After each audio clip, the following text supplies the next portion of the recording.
Hi everybody, Adam Steele from Hot Pole Studios here, and today we're going to talk about subwoofers. This one in particular, but we're going to talk about using a subwoofer in the context of mixing, because it's not something that everybody does.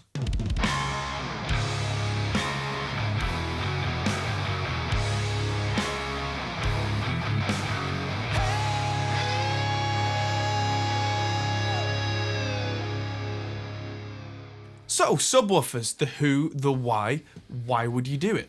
So, a lot of guys with car audio systems have subwoofers because they want more bass.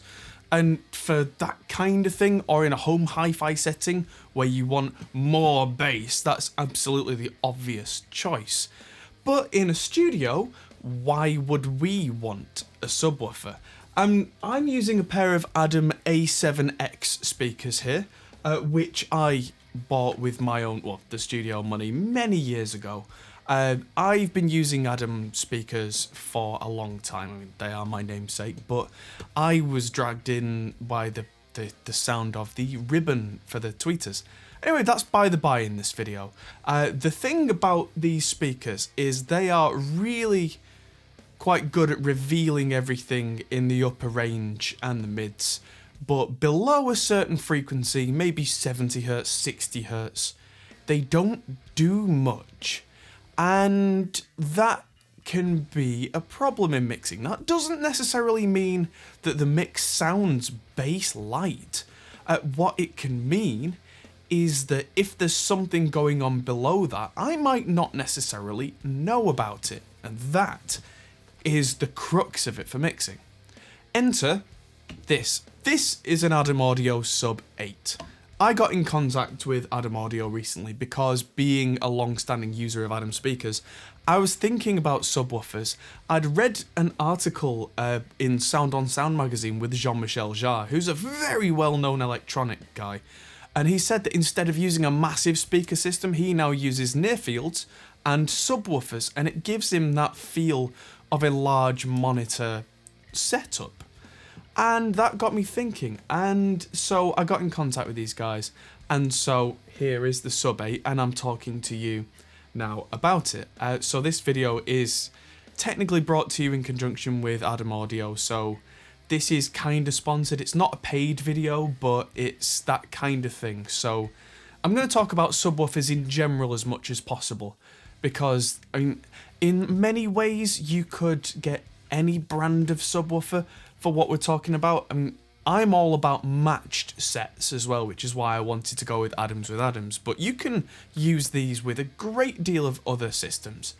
So I was finding that, especially with things like kick drums, they would be interfering in a mix sometimes, and so someone would hit the kick drum in the live room and it would come out of these monitors sounding great, but then afterwards there'd be a whoosh of air coming at me from the monitors. And it turns out the monitors are trying to replicate all the low end really down low, and the 7-inch drivers in these things just can't move that much air quickly enough for it to sound coherent. They've been designed so that the mids are really detailed, almost at the expense of the super low end. So the choices are, you can get bigger monitors, so you can get midfield monitors, but they get to be really big and really expensive. Like the Adam S3, I think they run at several £1,000s. They're amazing, but that's a lot of money. And I don't even have the physical space to put midfield monitors. This room, it's fairly big for a studio, but it's not big enough for midfields and that kind of really massive thing. So the option then? A sub. So Adam Audio recommended to me the Sub 10, which is the model up from this. And I chose the Sub 8 for reasons I'll go into later on. But where these kind of stop around 60 Hz, 55 Hz, I think it is, in terms of what they can reasonably reproduce, this goes all the way down to 35 Hz, 30 at a push. and that is so low that if there's anything going on in a kick drum that shouldn't be, or in a bass guitar, or say you've got, I don't know, an electric guitar that's going chug, chug, chug, and there's something not right in there, I know about it now, instantly.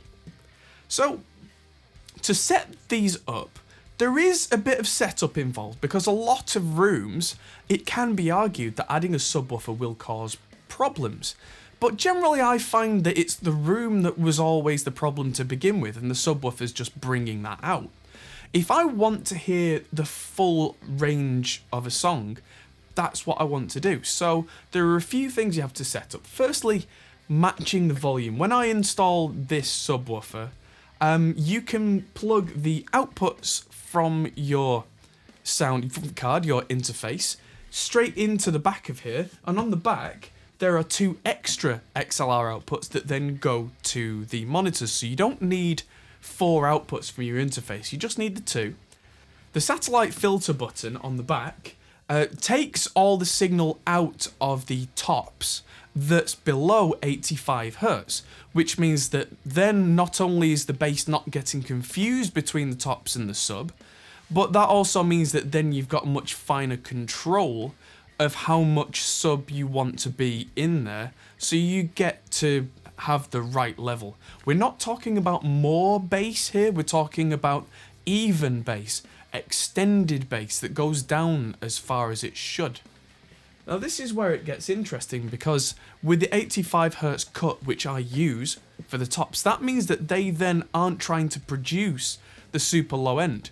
Which means that if I want to turn the whole system up a bit more, I've got more headroom, which means to say that I can get louder without the speakers starting to struggle, starting to have to compromise, starting to buckle and not quite do what they were intended, which often brings in distortion and really nasty stuff. So this system suddenly becomes better at louder volumes. Not that I necessarily want super loud volume, but I do want it to be relatively distortion free, especially when I'm turning it up in short bursts so that the band that are in the live room can hear what we've done at a volume everybody can hear clearly. Beyond that, there's a subwoofer phase button on here, so if you're using a different brand of near-field monitors to what your subwoofer is, maybe they're wired in such a way that the sound is the opposite polarity. Now that can cause problems with the subwoofer and everything cancelling out. So you press that phase button in, that flips the phase on the sub, and suddenly everything comes out right. In my case, that didn't need to be pressed, but it's there and it's useful.